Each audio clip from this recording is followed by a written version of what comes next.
Emangnya ada hubungan zodiak dengan ramalan cinta, kehidupan, dan bahkan masa depan seseorang? Langsung aja kita bahas. Gue tarik dari yang paling awalnya dulu nih, paling core-nya. Zodiak berasal dari bahasa Yunani, yaitu zodiakos klikos, yang artinya lingkaran makhluk hidup. Semua dimulai pada era Mesopotamia paling awal, yaitu pada tahun 3500 sampai 2300 sebelum Masehi. Pada saat itu, bangsa Sumeria mengamati bintang, bulan, dan matahari.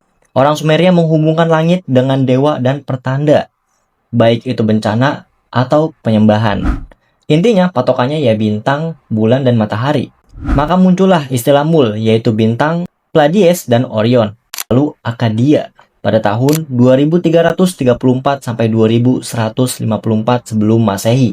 Pada saat itu, rasi bintang distandarkan dan dipopulerkan, yaitu ada Citadalu, Orion, Zapu, Pleiades, Alu, Taurus, Urgala, Leo, dan Akrabu, Scorpio. Fungsi rasi pada era ini untuk meramal negara, patokan musim, legitimasi kekuasaan suatu raja. Jadi di Akkadia ini rasi bintang belum komplit sampai 12. Lalu pada tahun 1900 sampai 1600 sebelum Masehi, era awal Babilonia, ada Raja Hammurabi. Warisan Sumeria dan Akkadia dikumpulin. Rasi bintang dipakai buat pertanda langit dan nasib negara. Pada tahun 1600 sampai 1000 sebelum Masehi, yang tadinya fokus ke 3 langit yaitu bintang, bulan, dan matahari, di era Babilonia Tengah ini mereka fokus ke jalur matahari, yaitu 1 jalur doang. Nah, di era Neo-Babilonia inilah pada tahun 800 sampai 500 sebelum Masehi, jalur matahari dibuat menjadi 12 bagian. Di sini kalender 12 bulan resmi dibuat. Pada era Raja Nabunasir, sistem kalender dan observasi langit dibakukan. Era inilah titik awal perhitungan astronomi. 12 bulan selaras dengan 12 rasi matahari atau zodiak, yaitu matahari. Nah, jalur matahari ini berputar sempurna 360 derajat dan setiap bulannya matahari bergerak 30 derajat. Maka 360 dibagi 30 sama dengan 12 bulan. Setelah itu, maka datanglah era Yunani kuno pada tahun 4 sebelum Masehi sampai 1 Masehi. Dilatar belakangi oleh kontak budaya dan perdagangan, lalu peperangan seperti Hipparchus dan Ptolemaios. Sorry nih kalau misalkan gue salah ngeja. Hingga akhirnya di era ini ide astronomi dan kalender dibuat lewat buku-buku, observasi, dan instrumen astronomi. Apa ranjau termasuk instrumen? Bukan, Patrick. Ranjau bukan instrumen. Balap kuda juga bukan instrumen. Baiklah, ternyata tidak ada satupun yang punya pengalaman. Nah, di era Yunani inilah zodiak disatukan dengan mitologi lokal, yaitu memberi nama dan cerita di setiap rasinya. Hingga terciptalah zodiak yang kita kenal sekarang, seperti Aries hingga Pisces.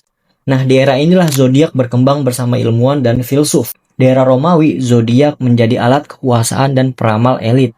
Warisan Yunani diubah menjadi astrologi politik. Pada abad ke-1 sampai 5 Masehi, Romawi mengadopsi zodiak yang dibawa dari Yunani. Dari zodiak inilah mulai dipakai untuk meramal sifat manusia. Astrologi bukan kalender resmi negara. Zodiak dipakai untuk meramal bangsawan dan peramal istana. Tujuannya untuk memilih tanggal pernikahan. Claudius Ptolemaios, orang Yunani yang populer di Romawi, manusia yang menyusun hubungan planet dan zodiak dengan sifat manusia. Lalu di Jazirah Arab, rasi bintang dan zodiak digunakan untuk astronomi, kalender, dan observasi.